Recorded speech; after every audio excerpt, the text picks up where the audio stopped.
Assalamualaikum warahmatullahi wabarakatuh. Hadis adalah sumber hukum kedua dalam Islam setelah Al-Quran. Bicara hadis, tidak mungkin kita bisa lepas dari jasa Imam Bukhari, penyusun kitab hadis paling sahih. Siapakah sebenarnya beliau? Selamat datang di channel Gap News. Namun sebelum lanjut, untuk mendukung kami agar terus berkembang, tekan tombol subscribe dan loncengnya untuk mendapatkan info dan sejarah menarik yang ada di dunia ini. Imam Bukhari memiliki nama asli Muhammad bin Ismail bin Ibrahim bin Al-Mughirah bin Bardisbah. Kunyahnya adalah Abdu Abdillah. Ia berasal dari Bukhara, sekarang masuk Uzbekistan, sehingga terkenal dengan sebutan Al-Bukhari.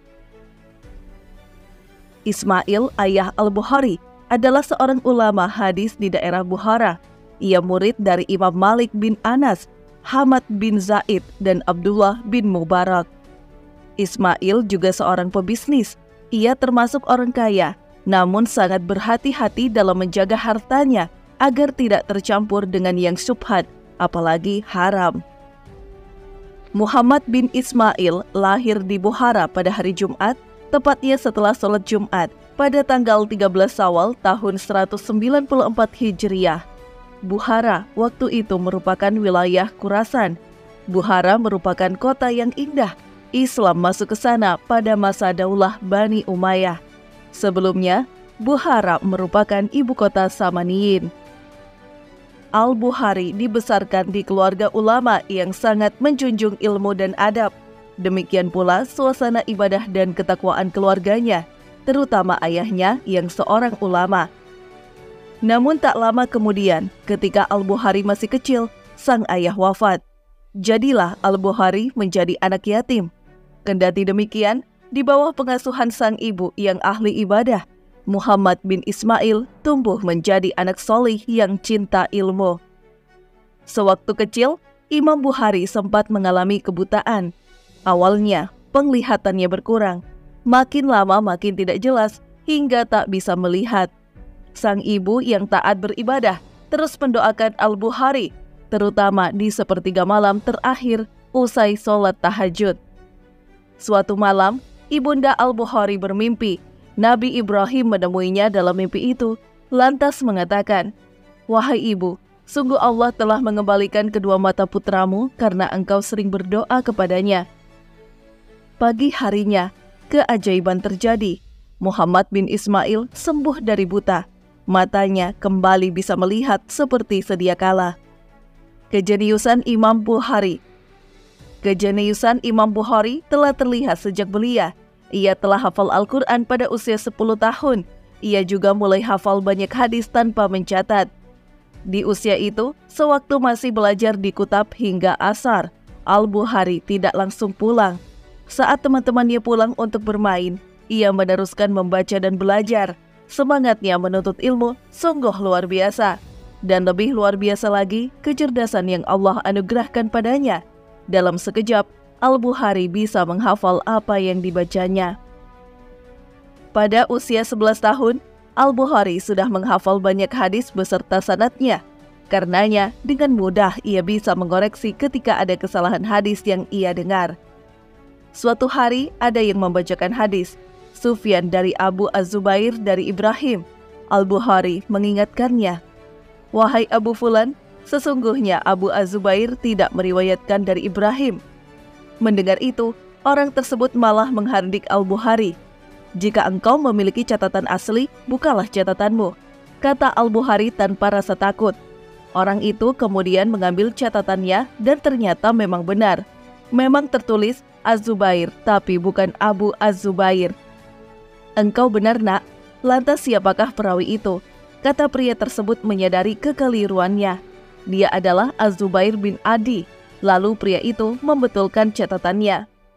Pada usia 16 tahun, Al-Bukhari telah hafal Musnad Abdullah bin Mubarak, serta kitab karya Waqi. Tak hanya hafal, ia memahami maksud perkataan dua ulama itu dalam kitab-kitab tersebut. Di usia yang sama, Al-Bukhari menunaikan ibadah haji ke Mekah. Itu pula yang menjadi rihlah pertamanya. Rihlah dalam dua hadis ini maksudnya bukan piknik atau wisata, melainkan bepergian untuk mencari dan belajar hadis. Di Makkah, ia berguru kepada banyak ulama termasuk Al-Humaidi. Pada usia 17 tahun, Muhammad bin Ismail telah hafal Al-Jami, Sufyan Ats-Tsauri. Ia juga banyak membetulkan catatan para ulama. Memasuki usia 18 tahun, Imam Bukhari rihlah ke Madinah setelah keilmuannya mendapat sanjungan dari Al-Humaidi, bahkan menjadi rujukan saat terjadi perbedaan pendapat di kalangan ahli hadis. Di Madinah, Al-Bukhari berguru kepada banyak ulama, terutama ulama tabi'ut tabi'in yang masih hidup, di antaranya Ibrahim bin Al-Munzir, Matraf bin Abdillah, Ibrahim bin Hamzah, dan Abu Thabit Muhammad bin Ubaidillah. Juga menuliskan karya pertama At-Tariq yang ia selesaikan di makam Rasulullah Ar-Raudah. Pada usia 19 tahun, Al-Bukhari rihlah ke Basrah. Ia berguru kepada banyak ulama di sana, di antaranya Abu Asim bin An-Nabil, Safwan bin Isa, Badil bin Sabit, dan lainnya. Lalu rihlah ke Kufah dan berguru kepada Abdullah bin Musa, Abu Nuaim bin Yakub, Hasan bin Rabi, dan para ulama lainnya. Pada usia 20 tahun, Al-Bukhari rihlah ke Baghdad. Sebagai pusat pemerintahan Abbasiyah, banyak ulama berdiam di kota tersebut. Maka Al-Bukhari pun berguru kepada banyak ulama, termasuk Imam Ahmad. Namun karena kondisi keamanan yang mulai tidak stabil, Imam Ahmad menyarankan Al-Bukhari untuk segera keluar dari Baghdad. Al-Bukhari juga rihlah ke Syam. Di sana ia berguru kepada Yusuf Al-Farabi, Abu Ishaq bin Ibrahim, dan para ulama lainnya. Ia juga rihlah ke Mesir, berguru kepada Utsman bin As-Saih, Sa'id bin Abi Maryam, dan sejumlah ulama lainnya. Dari rihlah demi rihlah ini, Imam Bukhari memiliki sangat banyak guru. Aku menulis hadis dari 1080 orang guru. Mereka semua adalah para ulama ahli hadis yang telah menghafal hadis, kata Al-Bukhari. Sejak muda, Imam Bukhari telah melakukan rihlah, mujahadahnya demi mendapatkan hadis sangat luar biasa. Ia pernah menempuh perjalanan hingga sebulan demi mendapatkan sebuah hadis sahih. Namun ia juga bisa mendapatkan hadis yang sangat banyak dari seorang ulama. Ia berguru kepada 1080 ulama, mulai tabi'ut, tabi'in, hingga ulama yang seusia dengannya. Dari mereka semua, Al-Bukhari hafal ratusan ribu hadis. Syekh Ahmad Farid menuliskan, Imam Bukhari hafal 200.000 hadis, 100.000 diantaranya adalah hadis sahih. Bahkan ada yang menyebut Al-Bukhari hafal 600.000 hadis. Dari 100.000 hadis yang sahih menurut persyaratan sebagai ulama itu, Al-Bukhari menyaringnya dengan sangat ketat. Dan sebagaimana kita tahu, hadis sahih dengan syarat Bukhari memang paling ketat dibandingkan dengan hadis sahih syarat ulama lainnya. Akhirnya, terbitlah karya monumental Jami' As-Sahih yang memuat 7.275 hadis sahih. Keilmuan dan kecerdasan Al-Bukhari telah diakui oleh para ulama sejak usianya masih muda.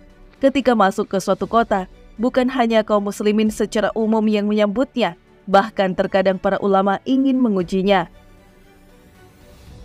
Misalnya, saat Al-Bukhari mau datang ke Baghdad, para ulama ahli hadis berkumpul. Mereka hendak menguji keilmuan Al-Bukhari dengan mengajak 100 hadis. Hadis yang sudah diajak urutannya itu lalu dipercayakan kepada 10 ulama. Masing-masing akan membawakan 10 hadis. Ketika Imam Bukhari tiba, mereka mengundangnya dalam forum yang ulama luar Baghdad juga menghadirinya. Satu ulama tampil membaca 10 hadis acak, lalu menanyakannya kepada Al-Bukhari. Beliau hanya menjawab, "Saya tidak tahu." Berikutnya, ulama kedua membacakan 10 hadis acak, lalu menanyakannya. Kembali Al-Bukhari menjawab, "Saya tidak tahu." Demikian seterusnya hingga 10 ulama itu selesai. Banyak ulama yang sempat meremehkan Al-Bukhari, mengetahui ulama tersohor itu hanya menjawab, "Saya tidak tahu." Namun anggapan mereka segera sirna saat Al-Bukhari sesaat kemudian membacakan seluruh hadis itu dengan membetulkan susunannya, sehingga semuanya menjadi hadis yang benar. Yang lebih menakjubkan, Al-Bukhari bisa mengingat 100 hadis itu tanpa mencatatnya. 10 ulama yang mengujinya takjub dengan keilmuan Al-Bukhari. Ulama lainnya geleng-geleng kepala melihat imam hadis jenius di depan mereka. Begitu banyak pujian kepada Al-Bukhari, cukuplah pernyataan Ibnu Huzaimah merangkumnya. Tidak ada manusia di bawah langit ini yang lebih mengetahui hadis daripada Al-Bukhari. Keilmuan Al-Bukhari juga terlihat dari betapa banyak muridnya yang menjadi ulama. Murid Al-Bukhari berjumlah 90.000 orang. Di antaranya adalah Imam Muslim, Tirmizi, An-Nasai, Ad-Darimi, Ibnu Khuzaimah, serta banyak ulama besar lainnya. Ketika memasuki sebuah kota dan Al-Bukhari menyampaikan ceramah, kaum muslimin pasti menyambutnya dengan penuh antusias. Jumlah jamaahnya bisa mencapai puluhan ribu orang. Di penghujung usianya, Imam Bukhari mendapatkan ujian yang kemudian ia lalui dengan penuh kesabaran. Amir Bukhara, Khalid bin Ahmad Az-Zahuli, meminta Al-Bukhari datang ke istananya untuk mengajar anak-anaknya secara khusus. Al-Bukhari menolak. Ia berprinsip ilmu itu mulia dan tidak boleh terhina meskipun di depan penguasa. Ilmu harus didatangi, bukan mendatangi. Apalagi jika harus mengorbankan kaum muslimin sehingga mereka tercegah tidak bisa mendapatkan ilmu karena ia hanya mengajar anak-anak penguasa. Az-Zahuli murka. Ia memobilisasi ulama istana untuk menjelek-jelekan dan memfitnah Al-Bukhari. Bahkan ia kemudian mengusir Al-Bukhari. Imam Bukhari pun dengan sabar hijrah ke Samarkand. Sebulan setelah Al-Bukhari meninggalkan Bukhara, Az-Zahuli lengser dan dijebloskan ke penjara. Anak-anaknya juga menghadapi musibah yang tak biasa. Sejak hijrah dan faktor usia juga, kondisi kesehatan Al-Bukhari semakin menurun. Imam Bukhari wafat pada 256 Hijriah dalam usia 62 tahun, tepat di malam Idul Fitri. Wallahu a'lam bishawab. Kaum muslimin berbondong-bondong memberikan penghormatan terakhir untuknya, salat jenazah dan menghadiri pemakamannya. Pemakaman ulama hadis yang tak ada duanya. Beliau sudah tiada, tetapi ilmu dan karyanya terus abadi sepanjang masa.